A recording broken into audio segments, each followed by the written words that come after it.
Sekarang saya tidak usah memperkenalkan ya. Ini yang teman-teman Bapak Ibu sekian tunggu-tunggu ya.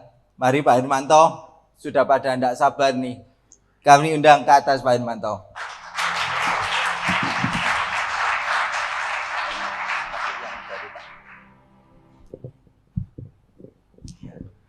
Semangat pagi! Wah, cuma 1%. Ibu bapak jangan kaget ya. Meskipun saya sudah ABG, tapi semangatnya nggak kalah sama yang Gen Z gitu ya. Semangat pagi! Kalau semangat harus pagi terus ya. Ini bukan saya salah ngomong loh ini. Ini saya sudah tahu ini malam hari, tapi semangatnya harus tetap membara. Setuju ya? Kepada yang saya hormati ini, Bobby ya. Ini Bro Bobby ini yang undang saya dengan Bro Yahya ini ya. Di CBF ya. Kebetulan Pak Yahya adalah ketum dari CBF dan saya ada anggota di forum CBF ya Pak. Tapi memang waktu saya ini memang jarang bisa ngikutin di grup-grup, jadi agak pasif gitu ya. Termasuk malam hari ini sesungguhnya saya ini luput sama istri saya. Hari ini ada undangan wedding ya. Sehingga istri saya akhirnya saya minta untuk berangkat bersama dengan menantu saya. Karena saya kan sudah komit ya, saya sudah ada janji di sini, jadi saya mesti tepatin gitu ya. Jadi semangat pagi para ibu bapak, saudara-saudara semua yang berbahagia ya. Jadi senang sekali pada hari ini saya juga mendengarkan paparan dari Bro Bobby ini ya, yang tentu sangat luar biasa ya. Dan di situ adalah prinsip bagaimana kita itu bisa sukses di dalam bisnis dan di dalam mengatur kita punya kesehatan. Artinya, yang pertama, kita itu hati itu harus selalu bergembira. Setuju nggak? Kedua, semangat. Semangatnya nggak boleh kendur. Ya. Jadi di situasi apapun, kalau kita semangatnya itu tinggi, kita akan mencari solusi-solusi di dalam permasalahan. Jadi bukan malah terpuruk gitu ya. Terus tadi yang di-sharingkan tadi oleh Bro Bobby ini adalah melakukan kebenaran. Nah itu penting sekali di dalam dunia bisnis ya. Dan satu lagi, bagaimana kita harus selalu bersyukur.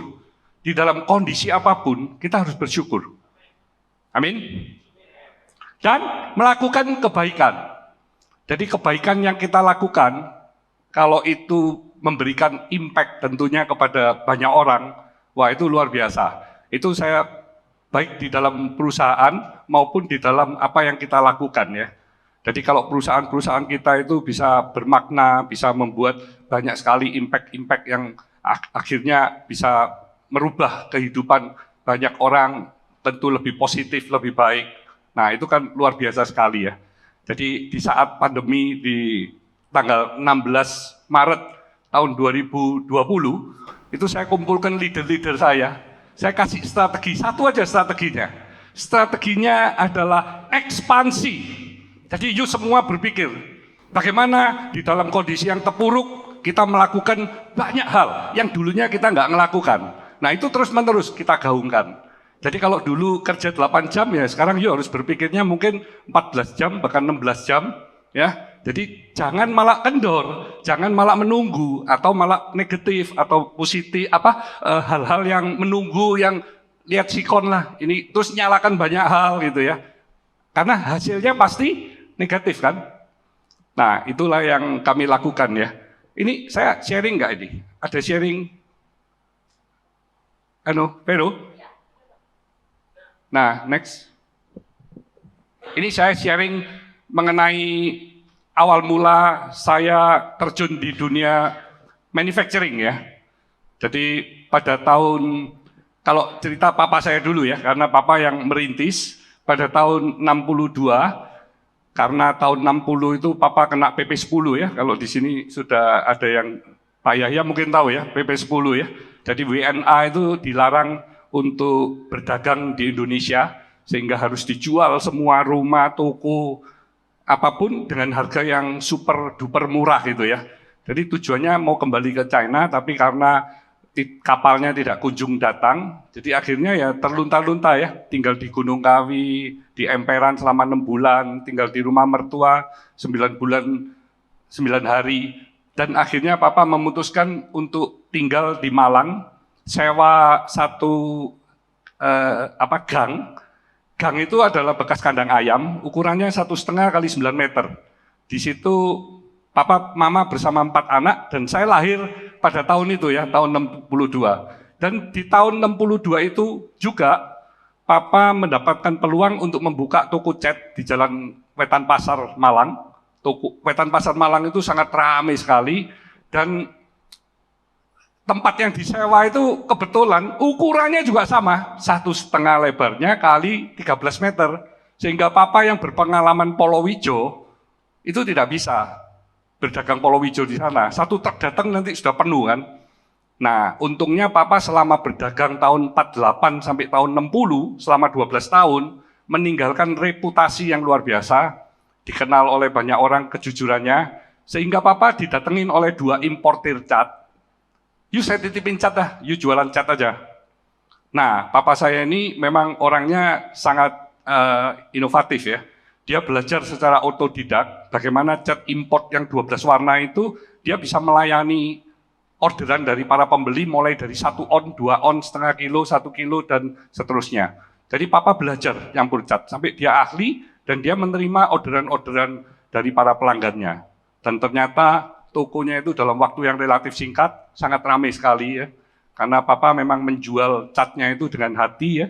Jadi benar-benar dianggap customer itu adalah family-nya, keluarganya. Nyampurnya kalau order 2 on jadinya 3 on juga dikasih aja. Nggak apa-apa, saya 1 on nggak kepake. Kalau you kan masih bisa dimanfaatin untuk disimpan gitu ya. Jadi tokonya semakin lama semakin ramai sehingga tahun 64 itu kami sudah pindah di Jalan Kebalen nomor 87 di Kota Malang. Itu membeli lahan dan dibangun rumah. Di depan rumah mama saya langsung berjualan palen ya, seperti Indomaret gitulah. Jadi saya ini memang orang tua dua-duanya kerja. Kerjanya mulai jam 4, jam 5 pagi sampai jam 10 malam. Itu setiap hari libur pun kerja, hari Minggu setengah hari. Ya, jadi di keluarga kami itu nggak ada itu yang mengeluh atau sakit terus nggak bisa kerja, itu nggak ada. Jadi karena kalau sakit nggak bisa kerja, tokonya tutup kan. Jadi sakit apapun ya tetap kerja gitu ya. Nah, di tahun 78 setelah toko catnya itu 16 tahun ya, singkat cerita, toko catnya sudah besar sekali karena belakang, halaman, kanan, kiri dibeli semua, sudah ribuan, sudah punya rumah di Welirang. Welirang itu dekat Ijen ya, jadi termasuk rumah mewah 1.300 meter, sudah punya mobil 2. Waktu ngerintis Avian di tahun 78, itu cuma 1 gedung aja, 800 meter, tidak ada pagar, 18 karyawan, dan Papa mulai bekerja naik bus, bawa makanan untuk pagi, siang, malam. Tadi kan saya ngomong ya, sudah punya rumah, punya mobil, tapi tidak dipakai. Saya tanya, Pak, kenapa nggak pakai mobil, Pak? Kenapa bawa makanan? Ini perusahaan masih ngerintis, masih rugi. Kalau bawa mobil, itu nanti sopir, bensin, terus makanan. Itu biayanya masih belum saatnya. Jadi Papa saya naik bus itu berangkat juga jam 4, jam 5 pagi, pulangnya juga sampai rumah jam 7, jam 8 malam. Itu pun masih ke apotek saya lagi sampai malam ya. Nah, saya diminta untuk membantu Papa saya itu pada tahun 82. Waktu itu Avian juga masih belum besar ya. Dan saya tanya Papa saya, Pak, visi Papa apa Pak? Avian ini, mimpinya apa Pak? Papa ingin Avian ini jadi pabrik cat yang nomor 1 di Indonesia. Wah, saya dengarkan itu mestinya merinding gitu ya. Itu kalau orang lain yang tahu di dunia cat ya dikira agak gak waras gitu ya. Karena Avian itu kalau perusahaan cat nomor 400 ya nomor 400 gitu ya. Dan saya bergairah sekali pada saat itu. Bagaimana kita langkah-langkah untuk bisa menjadi yang terbesar, yang terdepan. Saya minta izin ke Papa saya, Pak, saya boleh rekrut kemis, saya mulai buat lab. Oh silakan. Jadi hari pertama saya kerja, saya sudah minta kemis, minta lab, dikasih. Jadi bekas gudangnya dus itu saya sulap jadi lab. Dan rekrut kemis, chemical engineering 1, 2 orang pembantu untuk riset. Bagaimana saya ini dari hari ke hari itu harus bertumbuh. kita harus lebih baik harian ini, jadi bukan tahunan atau bulanan ya. Jadi pada saat saya tahun 82 ini bergabung di Avian, saya ditawarin oleh papa saya membeli sahamnya Avian 5%. Saya mau. Berapa Pak? Nilai buku aja, nilai buku 600 juta ya kamu keluar 30 juta. 30 juta itu sama dengan 3 kilo emas. Jadi kalau saya emasnya nggak cukup, saya dihutang ke papa, dihitungnya emas, tapi nggak dihitung bunga. Papa saya pinter ya. Kalau emasnya naik ya saya tetap kewajibannya emas pokoknya ya. Dan itu ditulis loh di buku, saya mesti tanda tangan. Ini waktu Avian IPO 40 tahun kemudian kalau saya percepat ya. Nilainya tahu, ada yang tahu di sini berapa? Ada yang tahu waktu IPO? Nilai perusahaan Avian 57 triliun. Berarti 5%-nya itu 2,875 triliun. Setiap tahun ada bagi dividen. Jadi kalau you lihat pertumbuhannya itu 100.000 kali lipat. Ya. Dan saya diminta beli lagi pada akhir tahun 83. Berapa harganya Pak Ais tetap baik. Tapi begitu 87, papa saya ngomong, wah ini nilai bukunya udah naik. Jadi kamu 5%-nya 7,5 kilo emas. Oke, saya setuju aja. Jadi itu yang dilakukan oleh papa saya ya. Jadi memang saya dan juga kakak saya benar-benar all out dalam bekerja mengembangkan Avian. Sehingga pada tahun 86, ini berarti cuma 4 tahunan saya sudah ke Korea, saya membeli tiga reaktor ya. Sorry, 3 reaktor dari Korea itu untuk membuat bahan bakunya cat. Jadi saya berprinsip kalau saya mau memberi yang lebih kepada customer saya mau memberi lebih bagus quality dibandingkan dia membeli dari merek-merek internasional, saya harus memberi apa supaya cost saya ini tidak terlalu tinggi gitu ya. Ya saya harus ke bahan bakunya, jadi saya membuat bahan bakunya. Dan ternyata setelah reaktor ini datang, itu kerjanya cuma berapa hari aja, utilisasinya kan tidak bisa saya penuhin ya. Nah ini nambah cost. Jadi itulah perjuangan kejar mengejar ya. Bagaimana bisa naik 2-3 kali lipat omset dalam waktu yang sesingkat-singkatnya supaya membuat bahan baku cat ini tadi justru bisa menurunkan cost bukan menambah cost. Nah itu kami lakukan. Jadi pada tahun 87-88 saya sudah nambah 3 reaktor lagi. Jadi bukan ini utilisasinya nggak masih rendah ya, sudah melebihi dan kami tambah lagi, jadi 6 gitu ya. Nah itu pertumbuhannya. Next. Dan kami pun pada saat krisis juga growth-nya lebih cepat. Karena papa saya ini selalu prinsipnya jangan sampai kamu sudah janji membayar kepada supplier, kepada bank, tapi kamu banyak alasan gitu ya. Jadi itu komitmen. Jadi kalau kamu hutang ya kamu harus bayar. Jadi papa saya itu tidak pernah membolehkan kami itu berhutang dalam mata uang asing. Meskipun pada saat itu selisihnya tinggi sekali ya. Karena kalau pinjaman rupiah misalnya 24% pada saat itu, kalau bunga US dollar bisa 5-6%, selisihnya kan kurang lebih bisa 18-20%. Nah, depresiasi rupiah US dollar itu kira-kira cuma 7-8%, sehingga bisa saving 10%. Kalau hitungan-hitungan dari waktu berjalan ya. Tapi begitu di 97 ini dihantam dengan 2.000 jadi 17.000, ya banyak yang bermasalah gitu ya. Dan kalau sudah bermasalah, yang salah bukan perusahaannya, tapi yang salah kursnya gitu ya. Nah itu yang tidak kami alami, sehingga kami itu terus bertumbuh jauh lebih cepat. Saya masih ingat itu, selama 2 tahun saya nggak import bahan baku dari luar negeri, karena stok kami sangat berlimpah ya. Jadi pada tahun 2021 ini IPO-nya adalah kedua terbesar di dunia dari sektor cat ya. Dan Avian ini adalah pabrik cat yang secara net profit after tax-nya itu tertinggi di dunia. Ya, karena kami adalah perusahaan cat yang terintegrated. Kami membuat pigment sendiri, aditif sendiri, kami membuat extender, kami ada packaging untuk printing, metal making, untuk plastik, mold making, dan distribusi kepada seluruh wilayah di Indonesia, mempunyai independent kita punya distribusi sendiri 1.110, masing-masing luas 5 ribuan. Di NTT juga ada Pak, Tirta ya, dan salesnya juga 2.000 lebih. Jadi Avian ini benar-benar dari hulu ke hilir kami kerjain semua ya. Jadi kami tinggal sekarang ini ekspansi aja ke luar negeri ya. Jadi kalau di Indonesia kami sudah menguasain, kita tinggal next step, kita bisa menjadi global company. Next. Nah ini Cleo ya, ini tadi menarik juga, Bro Bobby ngomong Daud melawan Goliat ya. Jadi Cleo ini waktu saya akuisisi 75 juta per bulan. Ya, tekadnya itu pada saat 2003 Avian kan sudah lumayan ya. Kami sudah bisa ngalahkan perusahaan-perusahaan kelas dunia ya. Kami rankingnya kan naik terus ya. Padahal perusahaan home industri untuk bisa naik terus sampai menuju 10 besar dan menuju akhirnya nomor 1 itu kan tidak mudah ya. Sangat tidak mudah. Karena kalau you bandingkan kan you kalah di mana? Mulai dari uang kalah, dari brand kalah, dari networking kalah, dari SDM pun kalah ya. Semuanya nggak ada yang menang. Menangnya cuma semangat itu aja. Ya. Makanya saya selalu minta kita selalu harus bersemangat.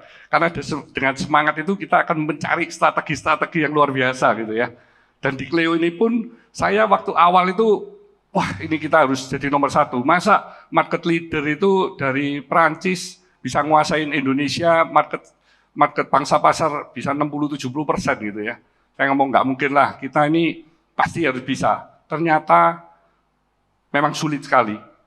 Saya ketemu dengan pakar-pakar AMDK juga berat sekali. Mereka semua nganjurin saya, yuk nggak mungkin bisa gitu. Jadi membuat saya pesimis, tapi karena semangat saya tetap sangat tinggi ya. Mereka selalu ngomong gini, di Indonesia, you tahu nggak ada berapa perusahaan AMDK? Hanya 2 dia ngomong, loh ada perusahaannya ada 1.000, mereknya mungkin ribuan loh. Brand di Indonesia itu ribuan. Enggak, cuma 2. Apa itu? Yaitu market leader dan lain-lain yang ngomong. Nah, kamu masuk yang dan lain-lain saja gitu. Oh, jangan. Itu selisihnya kan 30-40% gitu ya. Karena market leader punya fighting brand. Nah, dengan fighting brand itu aja you sudah semua nggak ada yang bisa ngelawan gitu. Termasuk Coca-Cola perusahaan beverage kelas dunia juga nggak bisa tuh. Nggak bisa ngelawan di Indonesia. You dari pabrik cat, mana bisa ngelawan? Nggak mungkin gitu. Nah, itulah saya tertantang dan saya lahirkan Cleo ini pada tahun 2004. Persis 9 bulan, kayak orang lahirkan bayi ya. Jadi saya nyiapkan kemasannya sendiri, mereknya sendiri, warnanya sendiri, tutup. Itu semua saya proses diproduksi sendiri. Jadi saya benar-benar mau integrated seperti Avian. Dan di pabriknya itu saya bangun itu dari biji plastik, kemasan, langsung filling, langsung gudang, langsung muat. Jadi saya pikir, wah saya pasti bisa bersaing lah dengan market leader. Saya punya cost ini kan sangat efisien sekali gitu ya. Ternyata saya masih berdarah-darah. Rugi. Yang di perusahaan Cleo ini istri saya ya yang mimpin. Karena di Avian setelah krisis, kami ada policy, satu perusahaan hanya 2 family member gitu ya. Jadi istri saya yang mulai merit kerja di Avian itu, akhirnya saya bukain Cleo gitu ya. Karena kalau nggak saya bukain Cleo, nanti dia keluyuran ke mall-mall gitu ya. Jadi saya kasih kerjaan gitu. Dan disinilah dia setiap malam itu selalu menangis ya. Karena gimana ya, kamu ini suruh saya kerja mulai pagi sampai malam, tapi hasilnya rugi gitu. Dan kamu invest terus saja gitu. Jadi saya nambah pabrik kedua, nambah pabrik ketiga, keempat. Dalam waktu 5 tahun itu praktis rugi terus. Omsetnya naik terus tapi rugi terus. Ya. Dan pada tahun ke-6 lah baru istri saya agak sedikit bisa ketawa gitu ya. Karena waktu dia ulang tahun pun saya kasih hadiah mesin. Jadi Avian ini pada 2017 ini sudah IPO ya. Jadi setelah 14 tahun akhirnya Cleo ini menjadi perusahaan TBK pertama di keluarga kami. Ini pun ada ceritanya. Jadi di Desember 2016, seluruh keluarga itu baru setuju kalau Avian itu IPO, menjadi perusahaan TBK. Padahal sebelumnya nggak pernah mau, saya terus berjuang. Desember setuju. Nah waktu setuju, saya yang kebingungan karena perusahaan saya nggak ada yang TBK gitu. Jadi waktu konsultan yang membantu kami itu datang, saya tanya dia, You pilih lah, ini perusahaan saya listnya, yang mana yang bisa di go publikin duluan sebelum Avian. Ternyata Cleo yang dipilih. Dan Cleo waktu dipilih, istri saya langsung saya kontak, Mam, kita Cleo-nya di IPO. Lu kenapa? Lu ya nggak apa-apa, biar kita semakin cepat untuk bisa menjadi yang terdepannya gitu. Terus finance director-nya saya telepon, semua terkaget-kaget sih. Tapi saya langsung instruksikan supaya proses IPO itu dijalankan. Dan Mei tanggal 5 kami IPO ini. Jadi hanya 5 bulanan ya. Nah, setelah IPO pada saat itu harga 115, di 2018 stock split 1 jadi 5. Karena waktu itu naik 1.200. Jadi kalau sekarang harganya misalkan di 590 ya, tadi saya lihat 590 kalau you kali 5 itu berarti kurang lebih kan 2.900. Kalau dibagi 115 berarti invest Cleo ini dalam 5 tahun itu naiknya 25 kali lipat. Plus dapat dividen lagi. Dan Cleo ini adalah perusahaan yang pertumbuhannya itu 30% minimum setiap tahunnya. Jadi kami canangkannya itu minimum threshold-nya itu 30. Jadi kalau target sesungguhnya bisa di 50 gitu ya. Dan memang journey dari Cleo ini masih terus bertumbuh. Pabriknya sekarang sudah ada 30. NTT Sun, Pak. NTT Sun ya. Jadi ini adalah perusahaan yang sangat saya cintai juga. Jadi pada saat Cleo sudah IPO di tahun 2021 itu Avian, Depo Bangunan, ya. Sebelumnya lagi Rise, Manson, itu kami IPO-kan semua. Jadi saya sudah benar-benar sangat yakin kalau perusahaan itu bagus, kita berbagi aja. Kita berbagi dengan karyawan, kita berbagi dengan seluruh, kita punya jaringan distribusi, agen, pelanggan-pelanggan juga bisa membeli, kita punya perusahaan. Kan keren kan ya? Kita jadi berbagi dan perusahaan masih tetap kita kembangkan untuk bisa bertumbuh lebih cepat, lebih sehat, lebih kuat. Jadi prinsipnya bukan seperti zaman tahun 90-an ya. Kalau perusahaan itu sudah nggak bisa bertumbuh, perusahaan sudah bocuan, dikupublikin aja. Terus dia dibuat untuk exit gitu ya. Nah itu kasihan investornya kalau seperti itu. Next. Nah ini Manson, tadi yang ownernya hotel ini juga kerjanya fashion ya. Siapa tadi? Yosi ya, mana Yosi tadi? Halo Yosi, jadi saya ditawarin Manson ini pada tahun 2018, Desember. Nah, saya waktu ditawarin saya sudah bingung, waduh saya ini nggak ada kalau fashion. Saya ini mau fokus di core bisnis saya. Kalau ada benang merahnya, saya mau. Pak, Bapak kan punya kosmetik, dia ngomong. Loh iya, kenapa? Nah, kosmetik nanti Bapak kan bisa buat di mall-mall, Pak. Nah, ini Manson ini kan juga di seluruh mall-mall ya. Nanti Bapak kembangkan. Langsung saya muter, waduh bener juga ya. Terus saya tanya, saingannya siapa? Nah dia ngomongnya perusahaan lokal-lokal semua ya. Saya ngomong, wah nggak keren ya. Saya mau yang internasional gitu. Nah barulah nyebut kan ada Uniqlo, Zara ya. Kalau yang jaringan itu ada MAP, nah itu banyak brand-brand luar. Saya ngomong, wah ini saya suka. Ya oke lah, saya masuk deh. Jadi akhirnya di 2018 saya masuk. Ini cepat sekali, cuman minum kopi aja langsung saya putusin gitu ya. Nah, saya waktu masuk itu nilainya Manson ini 250 M, market cap-nya perusahaan ya, kira-kira 250 M. Di 2019 saya bantu mengakuisisi minimal ini pakaian wanita. Padahal owner dari minimal ini maunya sama saya, nggak mau sama Manson. Saya ngomong nggak bisa dong, kalau saya sendiri-sendiri itu nanti nggak bisa sinergi, nggak bisa saling menguntungkan melengkapi gitu. You harus di Manson supaya timnya itu lebih kuat di fashionnya. Jadi akhirnya setuju dan bergabunglah minimal ke Manson. Kita di 2019 ini sudah pertumbuhannya bagus sekali. Saya masih ingat di bulan April tahun 2020, saya ditelepon dengan presidirnya Manson. Pak, kita bankrupt. Ya. Hah? Saya kaget. Saya sudah invest ratusan M kok sekarang bankrupt. Ya. Kenapa You? You di mana? Saya ada di rumah sakit ya. Pak, ini sekarang pandemi, kita ini nggak bisa bayar semua supplier. Kita punya stok ini 3 bulan untuk persiapan hari raya. Semua mall tutup, 1 sen aja kita nggak bisa terima. Karyawan ribuan, biaya demikian banyak Pak. Saya ngomong, Pak, you Sudah sehat dulu, yang penting. Minggu depan kita meeting kan, kita cari solusi-solusinya ya. Ini kan bukan karena you punya kesalahan. Ini pandemi yang dialami oleh seluruh orang di dunia. Tinggal bagaimana kita berpikir positif, kita cari jalan keluarnya. Nah, minggu depan saya ajak meeting kan dia. Ajak meeting, kita cari semua solusi. Dan pada saat itu dia juga omong, Pak, ini seluruh karyawan yang level atas, salary-nya mereka minta separuh. Jadi bukan saya yang minta, mereka minta separuh katanya. Terus yang di bawah level itu 75, sehingga biaya kita bisa lebih rendah. Terus mall-mall kita bisa nego semua, kita nggak usah bayar.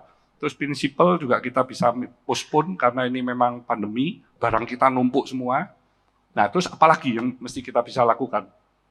Seluruh karyawan jual produk-produk ke relasi, ke family, ke tetangga, dan jual melalui online, udah kita jual semua.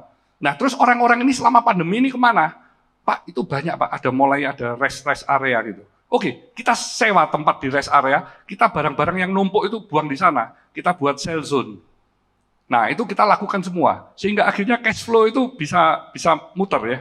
Jadi karena biaya kan turun semua ya, biaya kita tekan turun semua, sehingga perputaran itu bisa putar. Di 2021 salesnya itu bertambah di mana-mana, omsetnya sudah lebih bagus, labanya sudah mulai kelihatan. Di 2022 tambah bagus lagi, dan di 2022 market cap-nya sudah 1 triliun. Jadi naik 4 kali lipat. Jadi perusahaan yang bangkrut akhirnya kita bisa melewatinya, dan bukan sama dengan 2019, tapi kita melebihi 4 kali lipat. Dan kami akuisisi Edwin. Nah, ini adalah perjalanan saya sebagai investor, strategic partner di perusahaan-perusahaan yang memang ada kecocokan, ada inline dengan saya punya bisnis ya. Jadi memang saya ini hobinya bisnis, buat saya bukan hobinya cari uang, bukan ya. Uang itu adalah impact-nya gitu ya. Hobinya kerja. Jadi kalau saya itu ada peluang, ada sesuatu itu saya sangat tertarik. Dan semua membawa impact tentu yang positif. Kalau enggak, saya juga enggak mau. Next-nya. Nah, ini Tankop sekarang punya 8 subholding ya.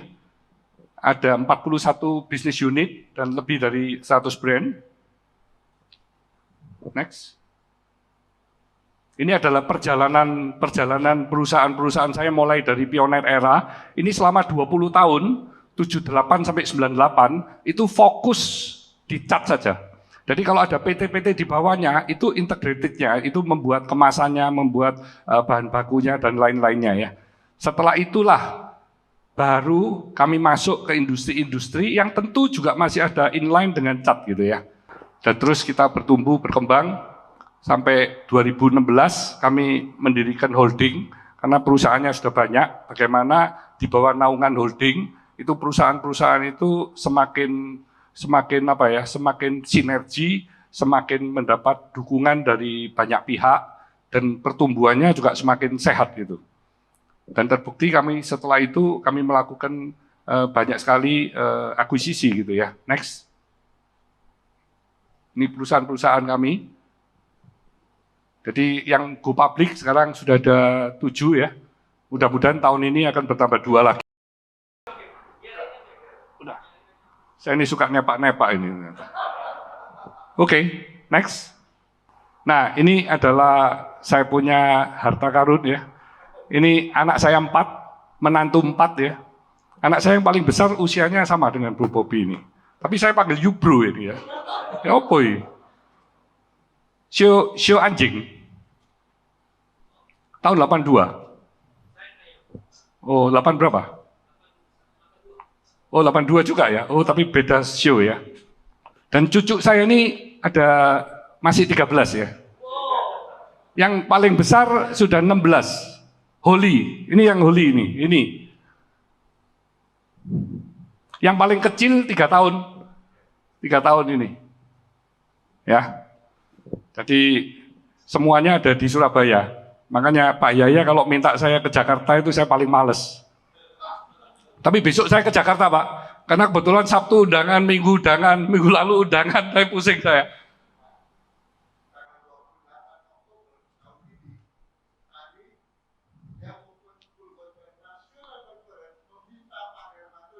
Waduh, udah ditodong di sini lagi.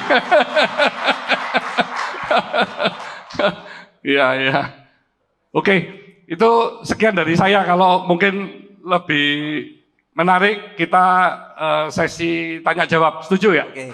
Ya, sekali Mungkin lagi. ada yang mau ditanyakan, silakan, Pak. Ya, oke, sekali lagi ya kita kasih applause buat Pak Hermanto. Ya, sungguh luar biasa. Sudah ngelihat ya. Sebetulnya saya ada beberapa pertanyaan, Pak. Tapi saya lihat teman-teman ini kesini sudah ngantongin banyak pertanyaan, Pak. Saya ambil waktunya mereka nanti. Ya, nggak oke, apa-apa. saya kasih kesempatan.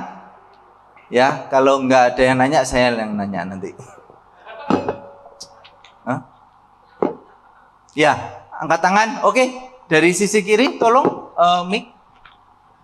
Oh ya. Malah Kalau Pak bisa ya. tolong nama, kalau ada bisnisnya, bisnis apa, dan apa yang ditanyakan ya. Silakan. Oke. Terima kasih Pak. Wah. Ini makanya Pak, tadi ya. saya mau podcast gini, saya ngomong, wih jangan podcast, saya langsung berinteraksi aja. Oke. Biar bisa lebih hidup gitu ya. Saya lebih dekat gini kan lebih enak. Silakan memperkenalkan diri. Ya.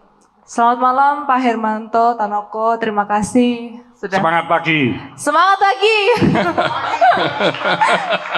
Jadi saya mau bertanya dua hal. Pertanyaan pertama adalah, ya ini kan saya anak muda termasuk ya Pak. Sama. Sama kita Pak. Jadi pertanyaan pertama, bagaimana caranya memulai bisnis dengan modal kecil sampai bisa sebesar Pak Hermanto Tanoko? Pertanyaan pertama. Dan pertanyaan kedua, ya biasanya anak muda ini bermasalah dengan namanya niat dan komitmen ya Pak. Mungkin niat awal ada, tapi komitmen selanjutnya yang harus dipertahankan. Nah mungkin Pak Hermanto Tanoko bisa memberikan tips bagaimana supaya anak muda ini bisa mempertahankan komitmennya saat menjalani bisnis. Seperti itu Pak, terima Tentu kasih. ini satu dua ini berkaitan ya. Jadi kalau seseorang ingin punya impian yang sangat besar ya, itu you harus merubah you punya mindset. You punya mindset ini paling penting. Karena kalau mindset you ini tadi penuh dengan keraguan-raguan, banyak kan saya ketemu anak muda, you mau bisnis apa? Saya mau nyoba ini Pak. Oh sudah jangan. Loh kenapa Pak? Loh kamu mau nyoba, pasti gagalnya. Karena dengan peluang yang semakin besar, tapi tantangan juga semakin hebat. Jadi kalau cuma kamu mau nyoba-nyoba, itu gagalnya itu tinggi sekali. Dan lebih baik nggak usah dicoba kan. Jadi pikirlah sesuatu yang sangat ingin sekali you capai. Impian. Seperti tadi kan saya kasih contoh ya. Itu kalau you flashback, saya pada tahun 82, terus mimpinya pabrik cat Avian mau jadi nomor 1. Waduh, itu rasanya kayak nggak masuk akal. Perusahaan lain belinya bahan baku sudah puluhan kontainer, kami masih belinya 2 sak, 3 sak, dimintai kontan lagi. Nggak dipercaya, kontan, uang dulu. Gimana you bisa membuat lebih bersaing dengan mereka gitu? Ya kan? Nah itulah butuh strategi-strategi. Jadi yang pertama itu mindset dan you punya canangkan vision tadi itu, you punya mimpi itu tadi yang ingin dicapai. Jadi kalau impiannya itu sangat tinggi, sangat besar, ya tentu you sangat berat kan. Itu 40 tahun loh itu. Nah kalau you bosenan cuma setengah tahun, setahun, ya pasti gonta-ganti terus kan usahanya. Ya, jadi kita bisa mempunyai impian yang very big, itu bisa. Tapi you harus breakdown lagi 5 tahunan. You apa roadmap tahun pertama, tahun kedua, tahun ketiga, tahun keempat, tahun kelima. Apa yang you mau capai ini tahun pertama ini? Tahun kedua ini apa ini? Tahun ketiga ini apa? Kalau you mimpinya besar ya tahun pertama, kedua, ketiga, keempat, kelima ini juga tetap harus bagus. Nggak mungkin asal-asalan. Ya. Lu iya toh, growth you harus berlipat itu. You siap nggak? Nah, biasanya orang kalau sudah melihat prosesnya, terus mundur mulai. Mundur terus. Ya toh. Jadi kembali ke masing-masing dari pribadi kan. Semua dari kita yang ada di ruangan ini mempunyai hak yang sama untuk sukses. Tapi berapa persen yang mau menjalankan prosesnya? Nah itu yang memang kecil. Karena tantangannya luar biasa. Dan pasti bisa kalau kita mau. Nggak mungkin nggak bisa. Ya, bisa jawab? Mungkin, oh satu lagi. Masih ada lagi? Oh. Loh, Kalau you cerita modal, itu you tadi mindset you itu tadi you akan cari alasan terus nanti. Oh nggak bisa lah kalau saya, kenapa? Saya bukan anak dari pengusaha. Oh nggak bisa lah, saya kan nggak punya modal. Oh nggak bisa lah, saya nggak punya pengalaman, nggak bisa. Jadi you akan mencari-cari itu semua. Nggak ada alasan itu tadi. Ya, apalagi di zaman sekarang, itu tadi kan sudah disinggung toh. Sekarang ini bukan yang besar yang mengalahkan yang kecil, tapi yang cepat yang mengalahkan yang besar. You lihat itu perusahaan Unilever itu mulai turun terus sejak pandemi itu kan ya. Kenapa? Karena bermunculan perusahaan-perusahaan kosmetik yang dulunya nggak ada, memperoleh omset 500 miliar, ada yang 2 triliun, ada yang 1 triliun. Saya ketemu dengan orang yang saya support juga, dia omset asalnya pegawainya Beseldorf, apa itu Plaster itu apa? Handyplus ya, di Singosari itu ya. Pegawai ini, 2 pegawai. Sekarang dia omsetnya sebulan 20 miliar. Untung bersihnya 35%, untung bersih. 1 bulan itu ya. Jadi you bayangin, anak muda 2, modalnya apa? Ya karyawan dia. Berarti modalnya kan nggak ono miliatan, bener nggak? Jadi banyak sekali saat ini ya, apalagi saat ini dengan adanya dunia digital ini, orang-orang itu punya kesempatan itu luar biasa sekali. Bisa jualan makanan dari rumah kok. Coba makanannya buatan yang enak, yang orang begitu makan langsung nyandu. Nyandu maksudnya tiap minggu mesti makan 2-3 kali. Terus dia ngomong ke temen ini, ngomong gini. Apanya kalau dia nggak sebentar aja sudah punya depot, punya cabang, buka cabang 2, buka cabang 10, 20, 100, 1000. Ngalahin KFC. Loh begitu, cara mikirnya itu harus begitu. Tapi itu kan nggak mudah. Bagaimana you bisa menciptakan makanan tadi yang enak, yang akhirnya orang kayak kecanduan. Oh jadi kayak candu loh tapi. Ini pasti kayak candu. Oke, terima kasih ya Ibu Ivon. Oke. Sebetulnya ya kalau mau dengerin podcastnya Pak Hermanto, banyak itu banyak. Iya. Ya, salah satu ini ya yang saya dengerin. Ketika wawancara dengan putrinya yang bungsu Pak, siapa Melisa? Ya? Melisa nomor 2. Oh, nah. Melisa yang nomor 2, pegang Cleo kan? Yang pegang Cleo. Nomor 2. Ya, gimana diceritakan 5 tahun rugi. Bocorannya begitu. Bagaimana Pak Hermanto masih tetap mempertahankan Cleo? Ya mungkin bisa cerita dikit Pak. Karena omset dari 75 juta per bulan tadi, dalam hanya 2-3 bulan sudah jadi 1 miliar. Tapi masih rugi. Berapa bulan lagi jadi 2 miliar. Tahun depannya jadi 3 miliar. Tapi masih rugi. Tapi kan dari sisi salesnya itu sampai ke 10 miliar masih rugi. Tapi kan kerugiannya kalau you lihat secara percentage, itu kan menurun. Secara percentage ya. Berarti kalau you bisa membuat projection ke depannya, ya you akan untung kan. Ya, kita harus realistis ya. Jadi kita membuat sesuatu itu harus punya planning, punya rencana, dan kalau memang itu rugi, ya kita harus maklumin. Kenapa? Karena market leadernya ini very strong. 70% loh at that time ya, 70%. Market share, yang 30% dibagi 1000. You bayangin, kasihan banget itu. Yang market share 5% aja nggak ada itu yang nomor 2. Ya kan? Jadi berat sekali kalau you masuk berhadapan-hadapan dengan kompetitor yang giant. Itu udah gampang. Nah, you harus cari apa nih? Nis yang dia nggak lihat apa yang kita bisa ambil gitu. Jadi itu tantangannya lebih hebat lagi. Nah kalau you cari niche sehingga you akhirnya punya perusahaan sehat, nah you mulai, wah kalau seluruh Indonesia saya kok rasanya berat. Kalau cuma di desa, ya asalnya dari kota apa? Desa apa? Aslinya mana? Kabupaten Tegal. Kalau Tegal, saya mau jadi nomor 1 di Tegal. Nah gitu dulu. Tegal dulu, didulukan kan. Tegal nomor 1 lah, bisa lah. Nah kalau sudah Tegal bisa, nah mulai sebelah Tegal ini, mestinya 1 provinsi bisa lah. Ini kan kalau Tegal bisa ya tinggal multiple aja, ngopi aja ini sistemnya, caranya kan. Begitu ini bisa, nah yuk Jawa lah. Jawa ini bisa nih, Jawa Timur, Jawa Barat. Terus mulai ke luar pulau ya Indonesia kan akhirnya. Tapi itu kan melalui satu proses dan fokus. Kita untuk menangkan pertarungan itu tadi kan fokus, nggak bisa yuk masuk ke sana, yuk ke sana. Apalagi terus PK-nya berubah-ubah ya. Mana bisa menang ya kalau berubah-ubah ya. Ya kan? Nanti nggak terasa umur 50 masih bingung, masih nyari-nyari terus nanti umur 50. Ya. Contoh Pak ya, contoh. Kan Cleo itu jualan apa? Tapi yang diiklankan waktu itu saya ingat tutup botolnya itu Pak. Betul ya Pak? Enggak, kami ini benar-benar berbisnis itu tidak hanya mencari uang aja, Pak. Jadi waktu kami membuat galon, itu kami tahu kompetitor semua itu memakai galon itu polikarbonat. Polikarbonat itu kalau kena panas, itu bisphenol E-nya itu akan mengkontaminasi produk. Padahal panas itu ada di mana-mana. Waktu dia di halamannya pabrik, waktu di atas truk, dari truk dibongkar di toko, ditaruh di depan teras toko, itu panas sekali. Dan bisphenol E-nya itu kan keluar. Nah, kalau botol baby, ini anak-anak yang punya baby, kalau zaman dulu pakai botol polikarbonat itu seperti kaca, kuat, dibanting-banting, enggak apa-apa. Tapi kan sudah tidak diperbolehkan. Karena susu airnya nanti mengandung bisphenol E yang bisa ke babynya kan, akhirnya diminta untuk PP, polipropilin. Tapi celakanya kadang ngambil, kalau buat susu bubuk, ngambil air panasnya dari galon polikarbonat. Loh, ini kan lucu kan? Lucu kadang-kadang. Sama aja, Nah, Pak. kalau kami, Cleo mulai memikirkan di sana, makanya pakai PET.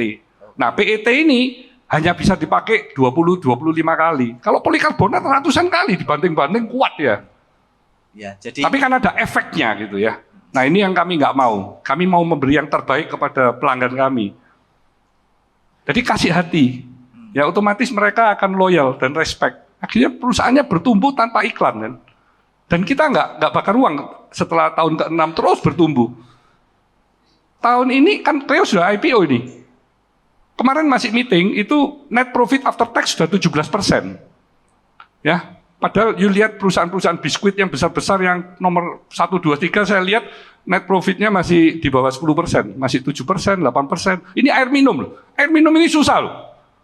Volumenya besar, value-nya rendah. Satu kontainer cuma jutaan aja itu. Iya loh, berat. oke. Ya, tadi sini yang saya lihat dulu. Silakan. Ya, nama saya Herman, bisnisnya robot Sama ya, automation, Mas, Pak. Ya. Tinggal kasih Kurang toh tahu aja. aja, Pak. Kasih toh aja ya. Ya, terima kasih sebelumnya sudah dikasih kesempatan. Saya juga sudah ada beberapa project di tempat Bapak, Pak, di Avian. Cek apa? Di case packer untuk kaleng 1 kilo itu sama Pak Iwan. Oke. Kemudian sama Pak Eko Susilo juga lagi bicara mengenai automation robot di Cleo juga. Oke. Yang saya ingin mau tanyakan adalah seberapa luas Bapak menggunakan AI. Sekarang zamannya teknologi sudah AI, Pak ya. Di seluruh perusahaan Bapak, seberapa luas pengaruh dan apakah Bapak sudah mengimplementasikan dan seberapa jauh? Kira-kira itu, Pak. Ya, Oke. kami memang sudah banyak sekali mengurangi kertas ya. Jadi sekarang di lab pun kalau riset-riset itu kan semua paperless ya. Dan itu datanya kan juga nggak bisa dibawa keluar. Terus seluruh salesnya Avian kan ada 2.000 lebih, itu bawa gadget semua kan. Jadi dia waktu ke toko, dia terima orderan, dia langsung sudah bisa keep order itu untuk toko itu. Dan produknya sudah bisa ada persiapan untuk pengiriman. Di Cleo pun juga sama. Ya, jadi memang itu teknologi itu sangat penting untuk mendukung perusahaan kita ini semakin efisien, semakin bisa bersaing. Data-data kan juga semakin gampang kita analisa.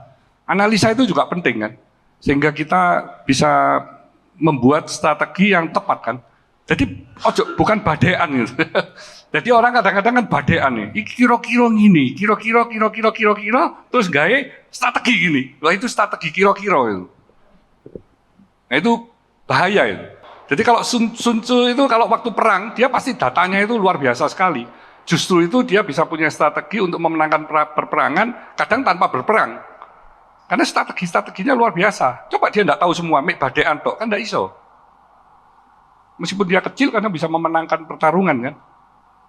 Nah, strategi itu tadi sangat penting dan untuk membuat strategi yang bagus, you sangat penting untuk mengetahui ya tentu SWOT analisa dari pasar yang ada. Kayak you mesti buat SWOT analisa dengan perusahaan-perusahaan otomatisasi yang dari luar negeri misalnya. Kalau di Indonesia kalau ada musuh nih, iya loh, kan berarti musuhnya ada di luar negeri. Karena itu yang terjadi gitu ya. Ini langsung 2 perusahaan saya ya, otomatisasi semua ini. Oh, ya ya. Kalau Cleo kita investnya sudah otomatis semua kalau yang dari luar ya. Ya. Yang saya terakhir yang Cleo Smart itu 52.000 botol per jam. Iya, botol per hour. Berarti kalau you satu 1 menit itu berarti kurang lebih 1000 itu. 1 detik kurang lebih 15-an berarti. 1 detik, jadi you nggak bisa ngelihat itu. Padahal itu dari bahan baku sampai ke barang jadi, sampai di atasnya forklift itu. Packing semua nggak pakai orang itu sudah. Sudah pakai mesin semua Pak ya? Pakai mesin semua. Ya. Saya ingat tahun 2020 tadi Bapak jelasin bikin satu lab yang kalau saya Avian Innovation Center. Ya, kalau saya nggak salah baca itu Bapak investnya luar biasa dan canggih banget. Ratusan ingat saya. M itu. Itu di Avian di masa pandemi. Jadi pandeminya Avian di awal Maret 2020 kami kantor yang lama kami demolis, kami buat lab. Karena kantor yang 2018 kan sudah pindah di yang tower itu, Avian Tower itu ya, yang meluntir. Itu cuma Avian saja di situ. Ya, oke. Pertanyaan berikutnya, silakan Pak. Terima kasih atas waktunya Pak Hermanto. Perkenalkan saya Afdal Gamalsyah. Mungkin sebelum tanya saya cerita sedikit kali ya. Saya ini fokusnya sekarang di event organizer, Pak. Jadi khususnya untuk game dan cosplay. Kalau mungkin tahu, minggu lalu kita baru bikin event itu ada di TP, Tunjungan Plaza. Kita ada 4.000 orang yang hadir waktu itu. 2 minggu lalu kita adakan di Galaxy Mall, itu ada 11.000. Bahkan kita tuh pernah sampai dapatkan 50.000 pengunjung di Jakarta, Ice BSD. Nah, itu offline ya? Itu offline, betul. Kita tiketing. Kebetulan kita fokus di game dan cosplay. Saya sendiri udah berkecimpung di dunia ini udah 13 tahun, Pak. Gitu. Jadi mungkin pertanyaan saya gini, Pak. Kita punya plan untuk menciptakan event yang skalanya internasional. Jadi nanti kita akan bikin yang levelnya itu internasional karena di Indonesia belum ada. Kita mau bikin event bertema game development. Jadi event yang mengumpulkan semua pembuat game yang ada di Indonesia. Nah, kita pengen go internasional. Buatnya di mana? Kenapa? Di Indonesia. Oh, di Indonesia. Di Indonesia. Okay. Gitu. Kita mau bikin di Indonesia. Kemarin kita udah bikin di Kenjeran, Pak. Tapi yang datang baru 1.000 orang kemarin. Saya ada tanah di Soekarno-Hatta, Bandung. Oh iya. 26 hektar. Wow. Nah itu sudah jadi hamparan. Barusan Cleo ngadain, nggak tahu dengan berapa puluh ribu itu di sana. Wah. Usia you bisa di sana. Makasih banyak Pak. Jadi mungkin pertanyaan saya simpel sih, Pak. Terkait dengan misi saya ini, bikin event skala internasional ini, gitu loh. Terus terkait dengan konten acaranya juga kolaborasi. Kira-kira apa nih yang perlu kita siapkan untuk bisa berkolaborasi? Sudah saya duluin ini tempatnya ini. Sudah saya duluin tempatnya ini tadi. Iya. Jadi bisa aja ya. Ya, siap. Nanti bisa kontak ke tim-timnya di Tanrise. Karena itu di bawah Tanrise. Gitu. Ya. Nah tentu tidak tahu yang ada hubungan dengan gaming itu apa gitu ya. Eventnya. Ya. Anak muda sekarang yang milenial atau yang Gen Z itu yang bermain game itu berapa persen? Wah, 70% kalau dari data. Waduh. Dari data. Main game KB Siapa ya? nggak main game sekarang, Pak? Iya. Saya ini nggak pernah main game. Iya. Nggak Kalau minat. Saya ngeliat anak-anak main game main lobo sih. Sekarang udah mulai rame, Pak. Bagi saya wasting time. Bagi saya. Tapi saya tahu perusahaan gaming itu luar biasa. Betul. Nilainya itu sudah ada yang billion US dollar ya. Betul. Dan dia Saat buatnya di Filipina, tapi karyawannya ada di seluruh dunia sekarang. Waduh, luar biasa. Betul. Dan orang Indonesia juga nyepot. Ada, Pak. Iya. Buat gamenya itu. Iya. Luar biasa. Ya itu sih paling. Oke. Next. Siap. Semangat pagi. Semangat pagi. Pak Hermanto. Sangat inspirasional, Pak. Perkenalkan, nama saya Michael Cendara. Siapa? Michael Cendara. Oh, Michael. Saya dari Melbourne, Australia, tapi udah 1 bulan di Jakarta, Pak. Jadi ada 2 hal yang tadi sangat menarik buat saya itu, Bapak bilang sehat, healthy. Kemudian Bapak bilang happy, bahagia. Saya juga strong believer kalau kita sehat, kita akan bahagia. Jadi pertanyaan saya itu, apakah Bapak itu memiliki bisnis di bidang kesehatan? Ada. Kemudian yang kedua, bagaimana nih Bapak melihat peluang di bisnis kesehatan, misalnya kayak suplemen setelah pandemi. Kita tahu waktu pandemi supply nggak ada, demand.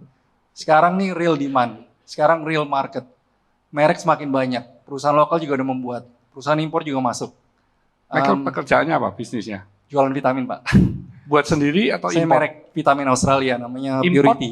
Import. Import terus dijual di Indonesia? Dijual di Indonesia, sudah di modern trade. Ya. Pakai you punya brand atau Brand brandnya saya mereka? sendiri Pak, namanya Purity Oh, Vitamin. jadi you punya brand, you maklun di Australia, Betul terus you sekali. bawa di sini. Saingannya Blackmores dan Swiss. Oh, itu keren itu. Ya. Itu bagus. Terima kasih Pak. Ya. Jadi itu pertanyaan saya Pak. Ya. Terima kasih. Jadi memang saya believe ya, orang itu harus punya kebahagiaan ya. Kebahagiaan itu harus diutamakan. Karena kalau kita nggak bahagia, itu tentu mau jadi kita supaya sehat itu susah sekali. Saya tidak melihat faktor genetik ya. Kalau genetik tentu juga itu merupakan salah satu faktor ya. Tapi bagaimana kalau kita sudah tahu kita punya turunan sakit ini, sakit itu, ya kita pasti harus menghindar lah ya dari kebiasaan-kebiasaan atau dari makanan yang kita makan. Tapi faktor bahagia itu kan sangat relatif ya. Karena saya banyak lihat para konglomerat yang uangnya itu juga sudah triliunan, saya lihat dia nggak bahagia hidupnya. Banyak itu ya, bukan sedikit. Dan you lihat-lihat itu kalau berita-berita ada presiden yang sampai bunuh diri. Presiden itu jadi orang kuasa. Jadi kekuasaan juga ada yang bunuh diri ya. Orang-orang terkenal jadi bintang film, aktor, aktris juga banyak yang bunuh diri kan. Jadi itu apa?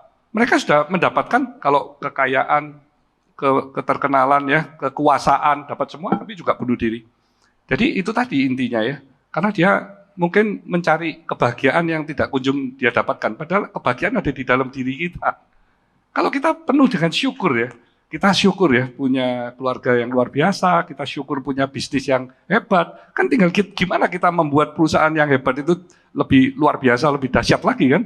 Bagaimana? Saya selalu menantang itu, kalau orang lihat bisnismen, gimana? You dalam 5 tahun roadmap-nya bisa nggak ini jadi $1 billion company? Waduh Pak, berat. Loh, kenapa berat? Saya lihat you punya history, you lihat ini. Coba you kalau bertumbuh ini tahun pertama, kedua, ketiga, keempat, kelima. Oh iya. Bisa loh. Nah tinggal kamu mau nggak ngelakuin? Ini kan harus you lakuin ini, tahun pertama, kedua ini. Gak gampang juga loh, harus berat kan? Tapi bisa, bukan nggak bisa gitu. Nah orang biasanya nggak bisanya dulu. Atau mungkin lihat mereknya, kompetitornya dari asing sudah, waduh keder sudah. Waduh nggak isoi.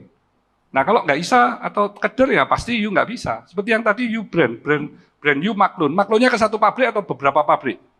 Wow, ketiga pabrik, ya itu bagus. Dan you harus benar-benar riset kalau suplemen itu memang benar-benar organik dan itu bermanfaat bagi tubuh. Jadi nggak asal jualan gitu. Karena kalau asal jualan itu juga akhirnya you kan tidak melakukan kebenaran ya.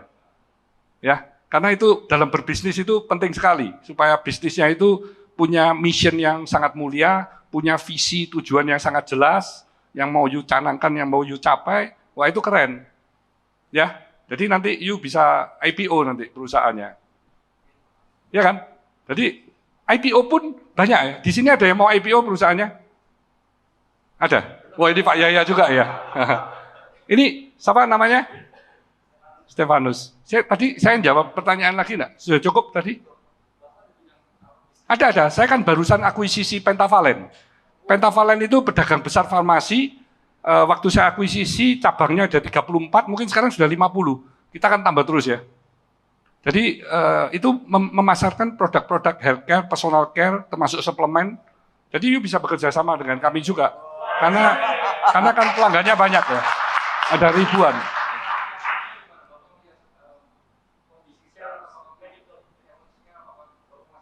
Oh sangat besar sekali ya. Iya. Karena sesungguhnya kita sebagai manusia ini kalau minum suplemen ya, itu harus dites. Kita harus dites darah kita ini. Kita ini kekurangan apa? Baru dicocokkan dengan suplemen yang kita minum. Jadi jangan ada kesaksian, wah aku minum suplemen ini wis ciamik gini ya. Terus you minum aja, belum tentu dia bisa gitu ya. Jadi itu yang saya believe. Jadi saya nggak sembarangan minum suplemen. Karena kalau you minum-minum tertentu yang you tidak perlukan, itu kadang tubuh you jadi kebingungan dan menyetop you punya yang berproduksi secara natural, you tergantung dari minum nanti akhirnya. Nah itu kan tidak bagus. Ya, makasih. Oke. Ini Stefanus perusahaannya rencana mau IPO ini tahun berapa? Wih, sekarang umur berapa? 24. Panjang banget. Belum 12 tahun. Tujuan IPO itu apa? Supaya bisa berbagi, Pak. Berbagi. Iya. Pinter ini. Langsung diterapin. Tadi tak pancing tujuannya cari uang, Pak. Nah, ini Enggak, Pak. salah Enggak. gitu kan. Iya toh? Oke. Tapi persingkat, kelamaan itu. Oh ya Pak, siap. Berapa Hah? tahun Pak? Kelamaan. You bisnisnya apa? Saya video production, iklan, sama social media agency, digital marketing. Social media agency. Iya, Pak. Online. Online. Nah, itu tinggal you multiple. Kalau setiap tahun bisa go double, setiap tahun nih. Oke. Nah, 5 tahun lagi jadi berapa itu nilai revenue, nilai laba? You lihat, menarik nggak itu angkanya? Kalau nggak menarik, you double terus sampai 10 tahun. Pasti menarik kalau 10 tahun. Oke, Pak. Kalau 10 tahun go double itu bisa mungkin 4-50 kali lipat itu. Ya kan? Mungkin 5 tahun sudah bisa IPO. Nah itu kan you Amin. lebih tertantang kan? Siap Pak. Jadi semangatnya itu bangun pagi itu langsung banyak yang mau dikerjakan gitu. Jangan bangun pagi masih nanti aja lah bangun jam 10 gitu ya. Di comfort zone gitu ya, mau di zona nyaman gitu ya. Banyak itu yang saya jumpai. Punya impian besar tapi maunya yang enjoy gitu. Maunya cepet lagi kalau sukses. Kalau ini kelamaan. 5 tahun Pak. Nah, itu baru cocok. Ya. Oke. Oke. Ayo, silakan. Ya, Pak Charles ini. Ya. Kelihatan deh. oke, selamat sukses ya. Selamat sukses buat Bapak. Perkenalkan, saya Charles Luarman dari Labuan Bajo, Waduh. NTT Pak. Labuan Ya. Bajo ya. Saya mendengar apa yang disampaikan Bapak tadi, ini luar biasa sekali Pak, apresiasi. Dan saya tertarik soal yang Bapak sampaikan soal Cleo. Nah, karena begini, Bapak usahanya sebelumnya adalah chat. Nah, kenapa kok Bapak bisa mau pilih Cleo? Ini kan berbeda sekali, Pak. Dan kami sebagai pengusaha-pengusaha ini pasti juga ingin mengetahui mengapa harus Bapak memilih Cleo. Maksudnya usahanya yang bangunan kan kalau chat ya berhubungan dengan bangunan atau konstruksi. Mengapa kok ini kepada sesuatu yang berbeda? Nah, terus Bapak juga sampaikan bahwa pada saat Bapak investasi, memang modal pasti sudah ada karena sudah bergerak di Avian ya, perusahaan IPO dan segala macam. Nah, mengapa masih tetap bertahan? Apakah karena terpanggil? Apakah begini Pak, maksud saya, apakah tidak ada perusahaan air minum yang lain? Kenapa harus Bapak begitu? Kadang-kadang kita sebagai pengusaha, apa kami dari NTT juga seperti Pak Bobi juga sampaikan bahwa Testi, dia ingin bahwa NTT itu ada sesuatu yang berbeda. Nah, kalau dulu orang bilang NTT itu nasib tak tentu, nanti Tuhan tolong. Nah, inilah kita. Nah, inilah tadi sharingnya Pak Bobi, itulah semangatnya untuk dia harus menjadi ketua Kadin NTT. Nah, dengan hormat, terima kasih banyak Pak. Ya. Ya. Jadi you menanyakan kenapa saya mau masuk ke dunia bisnis yang saya tidak mengerti itu dan tetap bertahan untuk membesarkan kan. Jadi seperti yang tadi saya utarakan ya. Jadi di Avian ini kan memang policy-nya hanya 2 family member. Jadi saya sama kakak saya, menantu istri saya maupun kakak ipar saya kan mesti keluar ya. Nah, di situ saya waktu pulang pergi itu ada pabrik dijual gitu. Nah, pabrik dijualnya itu air minum. Ya kebetulan aja saya lewatin ya. Saya kan soalnya jarang keliling-keliling ya. Saya jarang, makanya diundang ke Jakarta muales saya. Nggak kepaksa gitu, saya nggak ke sana. Saya punya pabrik mungkin ada 50 lebih ya. Itu saya nggak pernah pergi semua loh. Mungkin yang saya datengin cuma 5-6 aja. Jadi di situ saya memutuskan masuk karena saya melihat perusahaan yang market leader pada saat itu kan IPO ya. Sudah menjadi perusahaan TBK. Omsetnya sudah triliunan. Saya ngomong gila nih, perusahaan asing di sini kok bisa omset segitu besar gitu. Jadi saya tertantang. Dan karena saya punya background Avian itu membuat kemasan sendiri. Kami membuat packaging plastik sendiri, injection sendiri, bahan baku sendiri, semuanya kan sendiri. Jadi waktu di air saya langsung mikir, wah ini saya mesti integrated semua mulai dari kemasan sampai ke distribusi, saya jalani sendiri. Dan saya pasti bisa mendapatkan pangsa pasar yang terdepan, yang terbesar gitu. Tapi memang begitu masuk, Nah, ini terkaget-kaget saya. Kan waktu itu ada yang Clio, ada yang Fighting Brand juga ya, ada yang murah gitu ya. Yang murah itu saya sudah beli mesin dari Jerman untuk kemasannya cup itu. Sudah fully automatic gitu ya. Itu dijual HPP tanpa penyusutan loh ini, nggak ngitung penyusutan, nggak ngitung segala. Itu nggak bisa ngelawan sama pabrik-pabrik yang dan lain-lain itu. Jadi saya turun harga berapa, dia turun lagi. Saya turun berapa, saya turun lagi. Saya ngomong, wah ini semua perusahaan AMDK kalau sing ngitung nih. Jadi pokok harga viral di bawah nih. Nanti kalau akhir tahun dia rugi, dia gulung tikar, muncul yang lain lagi. Jadi benar-benar menjamur. Jadi AMDK ini ngomong, waduh ini kerja cuan nih, cuan sisi. Ini lebih mahal dari bensin ini. Airnya cuma ngambil tok ini. Loh air kita nggak ngitung nih. Yang mahal itu kan kemasannya. Kemasannya, transportationnya, itu yang luar biasa harganya, murah kan. Air minum di Indonesia itu termurah di dunia itu. Jadi memang itu adalah suatu tantangan. Tapi kalau saya sudah masuk, kita sudah punya vision, saya tidak gampang menyerah. Karena saya ingin membuktikan kalau itu pasti bisa saya capai. Ya, jadi tidak gampang menyerah dan kita terus mencari strategi-strategi sampai itu bisa kita dapatkan. Dan karena saya sudah ditempa di Avian, ditempa di Clio. Nah, saya sekarang kalau masuk ke manufacturing yang lain-lain lebih gampang apa lebih susah? Lebih gampang. Karena benar-benar bisnis air minum itu gak ono lawan nih, itu paling sulit. Yuk kalau ke bank aja, di sini ada perbankan. Ada bank? Ada Pak. Ada. Pak Surasman. Nah di bank ini kalau AMDK itu termasuk red line kan ya? Yuk nggak mungkin kasih kan? Pak saya dari perusahaan air minum Pak, saya mau minta pinjaman Pak. Bukan ini. Jangan saya. Enggak, saya tanya kalau AMDK ya, itu termasuk di blacklist kan? Blacklist. Termasuk hotel juga. Jadi kalau yang punya hotel ini pasti orang kaya ini. Iya kan? Kalau cari pinjaman soalnya susah. Jadi itu bisnis-bisnis yang memang very tough. Oke.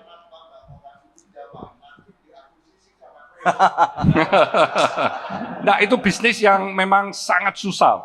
Sangat susah. Oke, ada satu lagi Pak. Ades sudah tutup loh Pak, Ades.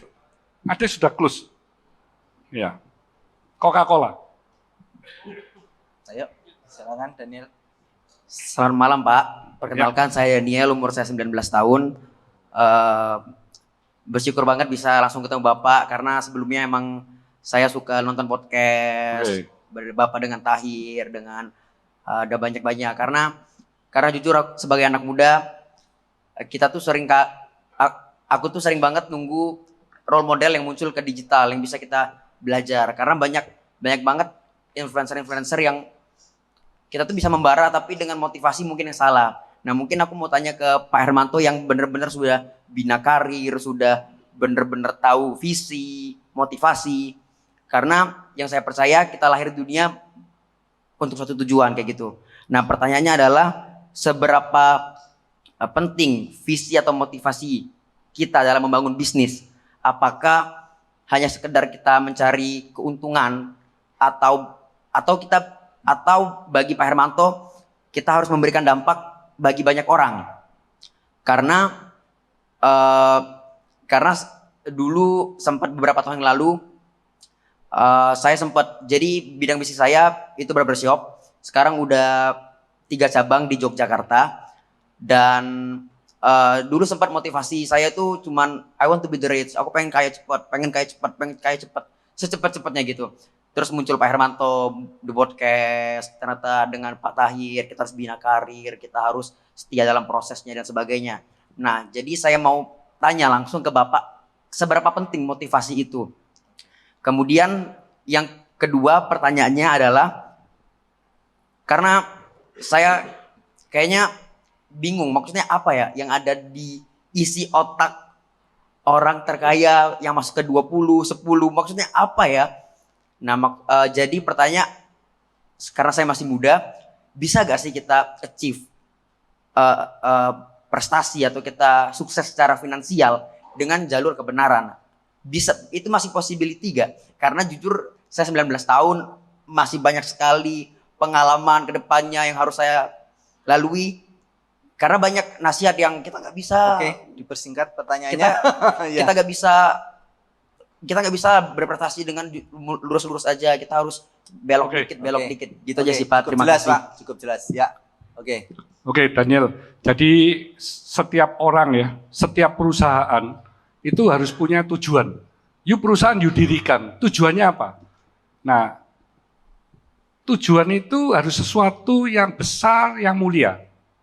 Nah, tujuan itu mission, ya, very big. Dan itu nyampainya itu butuh waktu yang, ya mungkin sampai kita nggak ada. Di perusahaan pun juga sama. Nah, kalau tujuan you itu tadi membuat yang sangat mulia, sangat bermakna, ya tentu itu perusahaan itu tadi kan, atau kita kan pasti sangat mendapatkan banyak sekali hal-hal impact positif ya, atau berkat-berkat yang luar biasa ya. Nah, kalau visi itu adalah tujuan kamu untuk yang ingin kamu raih itu apa? Ya. Jadi kalau kamu sudah mempunyai keinginan, misalnya secara nilai, secara cabang, secara apa yang you ingin raih pada tahun 2027 misalnya, atau tahun 2030. Nah, kalau you sudah mencanangkan itu tadi, you benar-benar eager untuk mencapainya, itu pasti you setia dari waktu tahun ke tahun itu, you membuat roadmap untuk menuju 5 tahun lagi ke sana. Karena nggak mungkin kalau you langsung 1 tahun ke sana. Kalau 1 tahun bisa, ya berarti you 5 tahun harus lebih bigger lagi. Ya, dan apa yang mesti you lakukan itu tadi butuh pasti strategi kan ya. Untuk bisa inisiatif apa yang you lakukan sehingga you dapat gitu. Karena kalau tadi you cuma mikir uang saja tanpa ada tujuan-tujuan yang positif ya, itu akhirnya you akan menghalalkan segala cara untuk mendapatkannya. Dan itu pasti nggak bagus kan? Karena you akan nyikut kiri, nyikut kanan kalau perlu dijejak depannya gitu kan ya. Oke. Jadi buat apa? Kita hidup kan sekali. Jadi kalau you tadi tanya di dalam pikiran saya ini apa? Ya saya hidup biasa-biasa, saya nggak pernah mikir yang aneh-aneh. Saya tiap hari kepingin makan soto, makan pecel, makan rawon, cukup. Saya ingin apapun saya bisa beli kan, tapi saya nggak kepingin beli, ngapain gitu. Ini jam juga dikasih anak saya ini. Bagi saya juga bukan, Bapak ini hobi jam, enggak. Hobi saya kerja. Hobi saya cuma kerja. Makanya tadi Bro Bobby nawari saya, Pak, di NTT, ayo silakan, apa itu. Ya, karena sesungguhnya ya, di Labuan Bajo ya, saya pernah ke sana, Labuan Bajo. Saya ke sana sama teman-teman. Ini saya kesaksian ya. Saya sama teman-teman. Habis itu di dalam bis saya tanya, siapa lagi yang mau ke Labuan Bajo? Nggak ada yang angkat tangan. Lu kan sudah pergi. Loh, iki kalau ke Bali, saya tanya, ayo kapan ke Bali? Wah, kapan ya? Nanti minggu depan atau bulan depan, 2 bulan lagi. Kalau ke Jepang, barusan saya ke anak-anak kan, ke Jepang kan, satu keluarga di bus. Tahun depan mau kemana? Ke Jepang. Loh, ini kan sudah ke Jepang. Jepang lagi. 3 tahun berturut-turut ke Jepang. Labuan Bajo baik sekali. Loh, saya tanya kenapa? Susah Pak, makannya susah. Nggak enak Pak. Transportasinya nggak cocok. Terus panas. Kemana-mana cari WC pun juga sulit. Di tempat-tempatnya bagus, indah, tapi sulit. Makanannya juga nggak enak. Nah, berarti untuk mensukseskan sebuah tempat para wisata, saya kan diminta invest terus kan ya. Saya ngomong itu tugasnya pemerintah yo, bukan tugas saya. Kalau sudah rame saya datang. Loh kan pasti ono hitungannya ya toh. Wong sekarang rame aja loh. Kalau hotel ya, return on investment 7 tahun. Cuma 7 tahun, kadang bisa 6 tahun. Lah kalau tempat sepi gitu, yuk coba bayangin. Senin, Selasa, Rabu, Kamis, tahun sing teko yuk. Jumat, Sabtu, Minggu, mungkin cuma 2 minggu. Itu berarti kalau 365 hari, yuk sudah tinggal 2 hari, cuma 100. Nah 100 itu akupansinya berapa persen? Kalau separuh, waduh itu mek piro hotelnya itu Pak. Dan dia harus siap loh itu orangnya segala, ya kan? Berarti yang buat hotel pun di Labuan Bajo juga berat. Pasti berat itu. 10 tahun return itu mungkin nggak iso. Event-event tertentu rame, ya mau ikut tahu. Mari ngono mulai kabeh. Nah, harus serempak. Harus serempak, banyak yang datang. Kalau yang datang banyak, nah itu akan mempercepat. Tapi pasti yang datang-datang ini semua pengusaha loh ya. Semua bisnis plannya hitungannya kan harus bagus. Ya kan? Makanya you kalau lihat tourism di Bali, berapa yang datang? Di Bali itu mungkin 10 juta gitu ya. Labuan Bajo berapa? Mungkin 300.000 itu misalnya ya. 300.000 kalau sekarang tak lihat hotel yang bangun bintang 5 ini segitu banyak itu. Mau bangun semua, nggak tahu itu jadi nggak. Kalau itu jadi, waduh, itu bisa berdarah-darah semua kan. Jadi memang kecuali bangun resort. Kalau resort oke. Karena resort itu kan cuma mungkin 30 resort sedikit. Tanahnya besar buat resort dan buat yang luxury di atas bintang 5. Jangan yang bintang 2, bintang 3, Pak. Nanti banyak binatangnya nanti itu. Ya, orang sing punya duit itu paling wedi Pak binatang, Pak. Dia maunya yang nyaman, yang dilayani dengan baik dan makanan yang luar biasa sehingga dia akan bolak-balik terus itu. Setiap tahunnya bolak-balik ke situ terus. Oke. Sebetulnya tadi timekeeper sudah kasih saya time out. Tapi dari sisi ini tidak ada yang nanya. Tak kasih satu kesempatan. Terakhir di sini, benar nih, tidak ada yang menanya. Oke. Ibu. MC-nya Pak. Oh ini MC. Ya. MC nggak apa-apa loh. Oh, oke ya. Oh ya, ayo. anak ya. Terakhir ya, sorry ya. Nanti Malam, kita Pak. kalau mau tanya lagi saya bikinin sesi 2 sambil ngopi. Tadi kan ada satu keputusan yang sambil ngopi langsung selesai. Iya. Oke, silakan. Ya, malam Pak. Nama saya Rehan. Nah, Siapa? Nama saya Rehan, umur 19 tahun. Rehan. Ya, saat kita membangun sebuah bisnis, pasti kita menghadapi banyak trial error ya Pak ya. Nah, saya mau tahu bagaimana Pak Hermanto ini menilai suatu momen itu di mana kita harus stop atau kita harus memperjuangkan trial error ini Pak. Dan yang kedua pertanyaan saya adalah, di zaman digital ini, kita tahu ekspor impor ini sangat gampang Pak. Nah, saya mau tanya gimana Pak Hermanto ini menghadapi produk-produk Cina yang harganya sangat murah, yang manufacturingnya itu sangat efisien Pak dibandingkan manufacturing di Indonesia. Ya sekian, terima kasih Oh, Pak. keren nih pertanyaannya terakhir tapi keren Pak ini. Oke. Silakan, Pak. Jadi kalau memang you mau bisnis, itu pikirkan masak-masak. Ingin you meraihnya itu meraih sampai di mana gitu. You buat satu impian yang ingin you raih. Nah kalau impian itu benar-benar you sangat eager untuk meraihnya, itu you pasti akan sangat tough menghadapi segala macam permasalahan. Ya, itu you tidak akan berputus asa atau langsung menyerah. Karena kalau you menyerah, itu berarti kan adalah kegagalan ya. Bagi saya nggak ada kegagalan kalau you memikirkan solusinya, you melewatinya, akhirnya you akan mendapatkan masalah yang lebih tinggi lagi. Nah kalau itu you berhenti, ya berarti you gagal kan. Tapi kalau you nggak berhenti, itu kan sebuah proses. Jadi kalau Cleo ini 5 tahun rugi terus sih. Tahun pertama, kedua kalau berhenti, ya sudah nggak ada ceritanya Cleo kan. Berarti itu adalah cerita kegagalan kan. Tapi karena itu dilalui terus, berarti nggak ada itu kegagalan kan. Ya. Jadi harus benar-benar menginginkan apa yang ingin you capai itu tadi. Dan itu sesuaikan dengan you punya passion, you punya gairah. Jadi kalau you bekerja itu unlimited gitu loh. Jadi jangan bekerja itu cuma dijami, terus mari gitu mainan game sih banyak. Iya kan? Kalau bisa game itu jadi terlupakan. Kalau memang hubungan kerjanya nggak ada gamenya loh ya. Kalau ono game ya nggak apa-apa. Masih gimana kerjasama ya toh.